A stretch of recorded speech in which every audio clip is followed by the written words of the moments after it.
were far between. There were hardly anything that you could buy that was quilting fabric. This was in the years of the chambray shirts and the embroidery, and people were finally getting cams for their sewing machines so we could do rows of ducks on our children's clothes. So I took classes like a crazy person. Friends from church would watch my children while my husband was out to sea. One of the best classes I took was with Ruth McDowell, and I learned to use fabric in a different way. And from that point on, I think my fabric choices were a lot more interesting.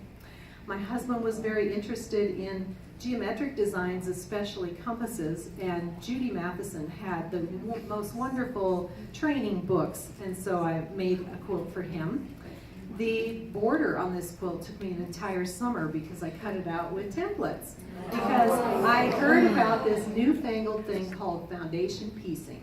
And by golly, I was not going to get rooked in and buy a roll of freezer paper because it was just going to go out of style. I saved my $2.98 and I cut out templates.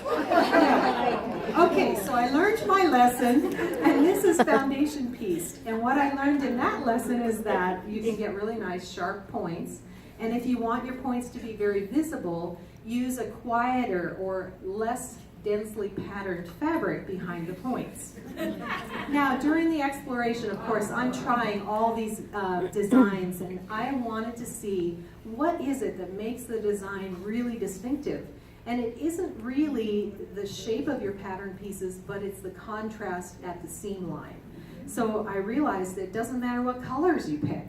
As long as one of them is lighter and one of them is darker, you can see the pattern emerge. So this is just fascinating stuff to me. I just love it.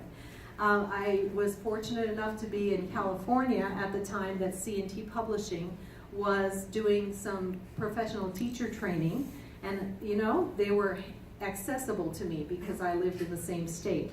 And so I signed up and was fortunate enough to start working with them as a fledgling author.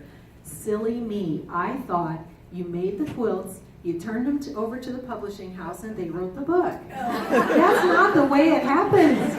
It isn't. But I had a lot of quilts that were now becoming interesting. I was starting to speak in front of groups, and every time I would show the Lonestar Designs, people would ask questions. They wanted to know more. Do you teach this? Is there a pattern? Can I buy it? And it went on and on. And that's pretty much what brought me to this area, were these books. Because otherwise you wouldn't have known. I would have been home sewing in my pajamas and having a grand time. But I love all kinds of piece designs. I also enjoy embroidery, but I am best known, I think, for my piecing. And I love breaking down a complex design and helping students, those who are experienced, those who are brand new, try their hand at something they never thought they could do before. So you know when you've hit the mark, when everybody you see says, oh, will you make me one? Will you teach me how? I want to know how to do that myself.